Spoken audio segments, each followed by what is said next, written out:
Since 9/11, and seemingly without the notice of most Americans, the federal government has assumed the authority to institute martial law, arrest a wide swath of dissidents, citizen and non-citizen alike, and detain people without legal or constitutional recourse in the event of an emergency influx of immigrants in the U.S., or to support the rapid development of new programs. Beginning in 1999, the government has entered into a series of single-bid contracts with Halliburton subsidiary Kellogg, Brown & Root, KBR, to build detention camps at undisclosed locations within the United States. The government has also contracted with several companies to build thousands of rail cars, some reportedly equipped with shackles, ostensibly to transport detainees. According to diplomat and author Peter Dale Scott, the KBR contract is part of a Homeland Security plan titled Endgame, which sets as its goal the removal of all removable aliens and potential terrorists. Fraudbusters such as Representative Henry Waxman, D. Los Angeles, have complained about these contracts, saying that more taxpayer dollars should not go to taxpayer gouging Halliburton. But the real question is, what kind of new programs require the construction and refurbishment of detention facilities in nearly every state of the Union with the capacity to house perhaps millions of people? Sect. 1042 of the 2007 National Defense Authorization Act, NDAA, use of the armed forces in major public emergencies, gives the executive the power to invoke martial law. For the first time in more than a century, the president is now authorized to use the military in response to a natural disaster, a disease outbreak, a terrorist attack, or any other condition in which the president determines that domestic violence has occurred to the extent that state officials cannot maintain public order. The Military Commissions Act of 2006, rammed through Congress just before the 2006 midterm elections, allows for the indefinite imprisonment of anyone who donates money to a charity that turns up on a list of terrorist organizations, or who speaks out against the government's policies. The law calls for secret trials for citizens and non-citizens alike. Also in 2007, the White House quietly issued National Security Presidential Directive 51, NSPD 51, to ensure continuity of government in the event of what the document vaguely calls a catastrophic emergency. Should the president determine that such an emergency has occurred, he and he alone is empowered to do whatever he deems necessary to ensure continuity of government. This could include everything from canceling elections to suspending the Constitution to launching a nuclear attack. Congress has yet to hold a single hearing on NSPD 51. U.S. Representative Jane Harman, D. Venice, Los Angeles County, has come up with the new way to expand the domestic war on terror. Her Violent Radicalization and Homegrown Terrorism Prevention Act of 2007, H.R. 1955, which passed the House by the lopsided vote of 404-6, would set up a commission to examine and report upon the facts and causes of so-called violent radicalism and extremist ideology, then make legislative recommendations on combating it. According to commentary in the Baltimore Sunday, Representative Harman and her colleagues from both sides of the aisle believe the country faces a native brand of terrorism, and needs a commission with sweeping investigative power to combat it. A clue as to where Harman's commission might be aiming is the Animal Enterprise Terrorism Act, a law that labels those who engage in sit-ins, civil disobedience, trespass, or any other crime in the name of animal rights as terrorists.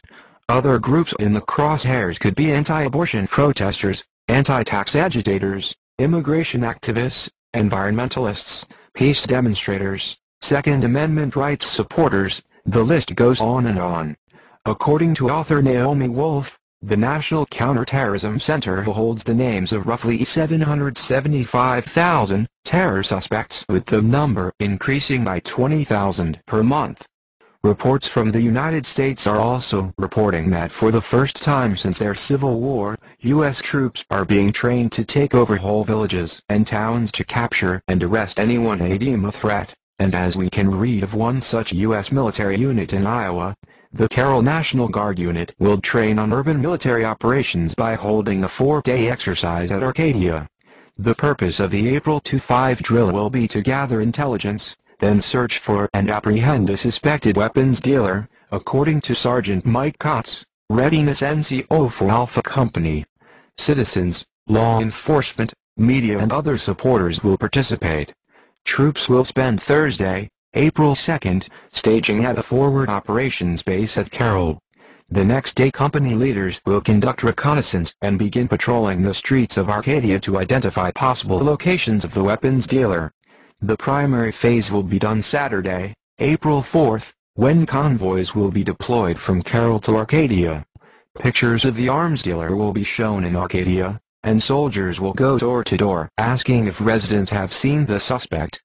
Soldiers will knock only at households that have agreed to participate in the drill, Kotz noted. Once credible intelligence has been gathered, said Kotz, portions of the town will be roadblocked and more in-depth searches of homes and vehicles will be conducted in accordance with the residents' wishes. One of the techniques we use in today's political environment is cordon and knock, Kotz explained. We ask for the head of the household, get permission to search, then have them open doors and cupboards. The homeowner maintains control.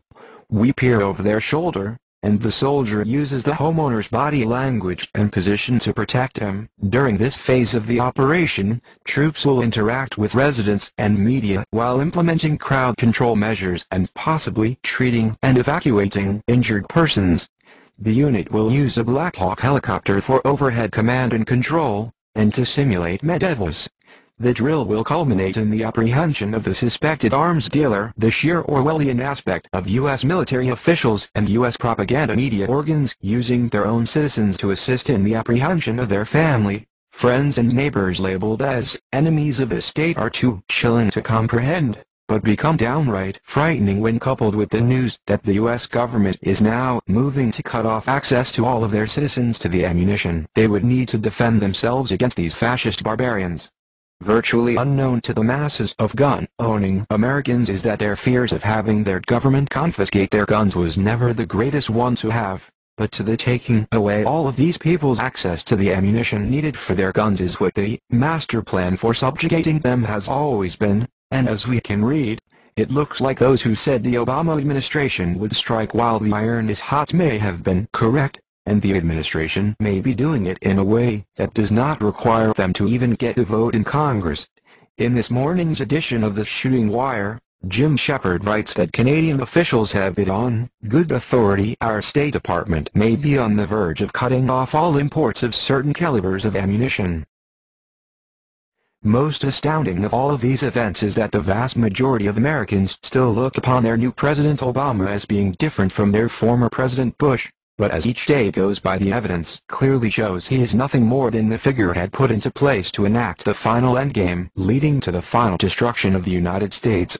From Bush's war on terror, which he is continuing, to Bush's tax cuts to the wealthy elite he is continuing, to his backing of Bush's torture policies, to his attempts to kill the case against seeking to find the millions of lost Bush emails, to his attempts to maintain Bush's secrecy on spying and torture of U.S. citizens, and so much more, President Obama is marching in virtual lockstep with his predecessor, virtually ignored by the masses of Americans, soon to be destroyed by what they refuse to see and defend themselves against. To what is going to become of these once great American people we need look no further than the words of the British champion of social justice George Orwell, who in his prophetic work, 1984, stated, "The ideal set up by the party was something huge, terrible, and glittering. A world of steel and concrete, of monstrous machines and terrifying weapons, a nation of warriors and fanatics, marching forward in perfect unity, all thinking the same thoughts and shouting the same slogans, perpetually working, fighting, triumphing, persecuting. 300 million people all with the same face. How terrifying it is for those Americans not having the same face as their mindless fellow citizens we know all too well, as we have seen them before in the gulags of Nazi Germany and Communist Russia, the killing fields of Cambodia, and now, soon to be in the United States.